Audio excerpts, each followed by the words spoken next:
Hello everybody, Captain Marty here, and we have a fishing report for you on this Friday morning as we approach the weekend. As they say in the media business and in the fishing business, it's kind of business as usual. I'll be back to tell you what I mean by that in just a moment. Come and experience fishing for the whole family aboard the Crystal Dawn at Pirates Cove Marina in Manteo. The Crystal Dawn is a roomy 65-foot headboat, fully equipped with the latest gear to give you the best fishing experience. Worried about getting seasick? Fear not. The Crystal Dawn stays in safer and shallower waters to lessen the likelihood of that happening.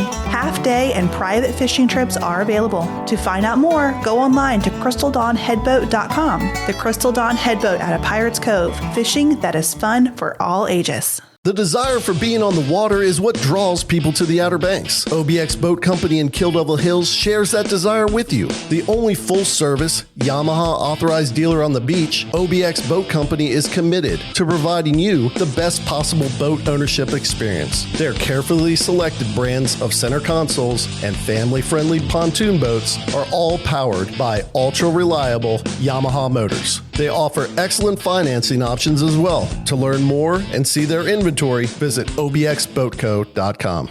So we start with our offshore fishing, and things got a little bit scrappy down in Hatteras. The current has really been running strong, and by that I mean the Gulf Stream current. It is truly a river. It's a strong current. It's one of the coolest things in my career that I enjoyed the most is knowing when I would be coming up to the Gulf Stream change to point it out to people in the charter that might not have been from our area. You go from a cold green looking water, kind of a cloudy water, and you may cross a grass line or you may not, but when you run into the Gulf Stream, the water turns into cobalt blue, and you could throw a dime overboard if you were still and it was a calm day and watch it sink for 100 feet. It's just a beautiful, beautiful place. But when that current, which normally averages 2.5 to 3 knots, when it kicks up there around 4.5 to 5 knots, for whatever reason, I guess the fish are working hard to stay against the current. Maybe not. I don't really know, but it makes fishing tough. So they had some blackfin tunas down there.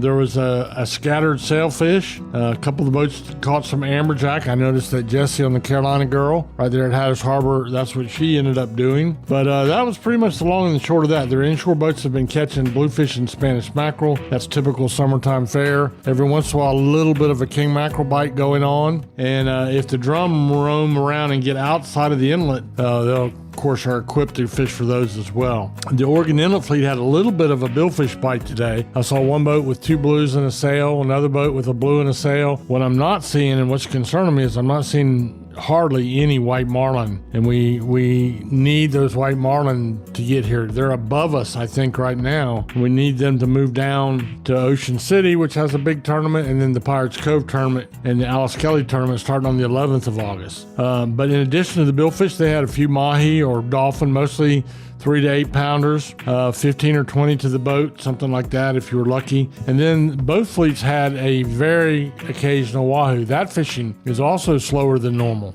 Normally, Hatteras is the wahoo capital of the world, and they've had a great sailfish bite last few years, but right now it's just, they're kind of in a slump. So we'll see. The Oregon Inlet inshore boats had a ton of ribbonfish yesterday and a few big drum caught around the inlets. So, the ribbonfish is something I never caught in my fishing career. It's moved into our neighborhood. They're really freaky looking, but they jump out of the water, they're hard fighting, and they're good to eat, and they're plentiful.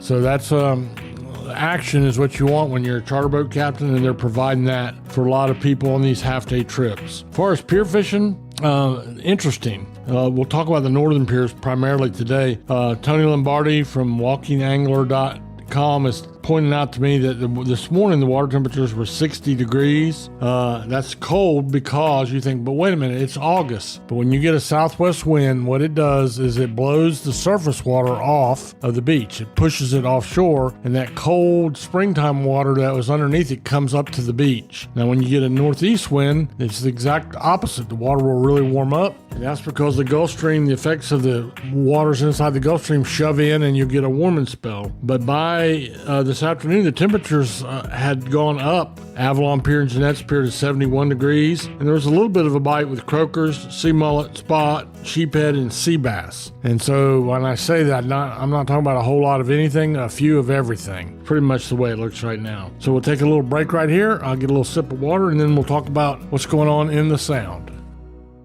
Are you ready for a fishing thrill like no other? Oh, there he is! There he is!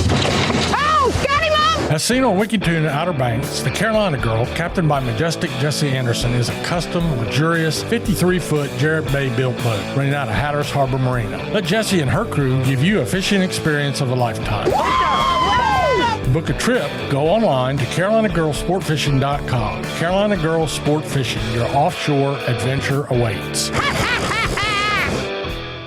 So the backcountry has been the action hotspot. A lot of drum, and a lot of big drum. A lot of yearlings. So if you're not familiar with one of there's underslot, they're the small ones you can't keep. There's the slot size fish.